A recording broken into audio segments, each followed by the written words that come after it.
மோகன் அப்படின்னு சொல்கிறத விட silver jubilee hero, silver jubilee star மோகன் அப்படின்னா பொருத்தமாக இருக்கும் அப்படின்னு நினைக்கிறேன். ஏன்னா இவருடைய கரியரில் வந்து பார்த்திங்கன்னா தொடர்ந்து ஒரு வருஷத்தில் வந்துட்டு பார்த்திங்கன்னா 20 படத்துக்கிட்ட நடித்து அத்தனையுமே வந்து சில்வர் ஜூப்ளி கொடுத்த ஒரு கதாநாயகன் அப்படின்னே சொல்லலாம். எனக்கு தெரிஞ்சு ஒரே கதாநாயகன் அப்படின்னே சொல்லலாம். ஏன்னா எத்தனையோ வெற்றி படங்கள் ஒரு வருஷத்துலேயே கொடுத்துருக்கிறாரு.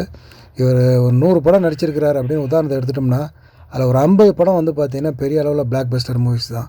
ஸோ நீண்ட நாளுக்கு பிறகு இவர் நடிக்க வந்திருக்கிறாரு. ஹரா விஜய்ஸ்ரீ அப்படிங்கிறவர் இந்த படத்தை டைரக்ட் பண்ணியிருக்கிறாரு. இந்த படத்தில் குஷ்பு ஒரு ரோல் பண்ணுறாங்க.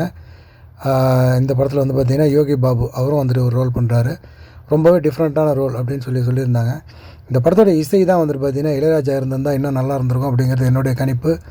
ஏன்னா இவங்களுடைய காம்போவில் வந்து பார்த்திங்கன்னா நிறைய வெற்றி பாடல்கள் வெளியாகிருக்கு. ஸோ அது ஒரு ஏமாற்றம் தான் என்னை பொறுத்த வரைக்கும். மோகனுடைய ரசிகர்களுக்கும் ஒரு ஏமாற்றம் அப்படின்னு சொல்லலாம். சமீபத்தில் இந்த படத்துடைய பாடல்கள் ட்ரெய்லர் எல்லாம் ரிலீஸ் பண்ணியிருந்தாங்க. எல்லோரும் பார்த்துருப்பீங்க அப்படின்னு நினைக்கிறேன். ஸோ இப்போ கூட வந்து பார்த்திங்கன்னா யூடியூப்பில் இதோட ஜூக் பாக்ஸ் அவைலபிளாக இருக்குது.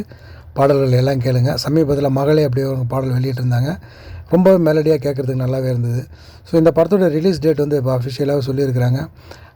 ஜூலை மாதம் இந்த படம் வந்துட்டு தேட்டரிக்கெலாம் வந்து பார்த்திங்கன்னா 7ஆம் தேதி ரிலீஸ் ஆகுது அப்படிங்கிற மாதிரி அஃபிஷியலாக சொல்லியிருக்கிறாங்க. ஸோ மோகனுடைய ரசிகர்கள் மறக்காமல் மோகனுக்கு மறுபடியும் ஒரு ஆதரவு கொடுத்தீங்கன்னா இன்னும் ஒரு ரவுண்டு வருவார்.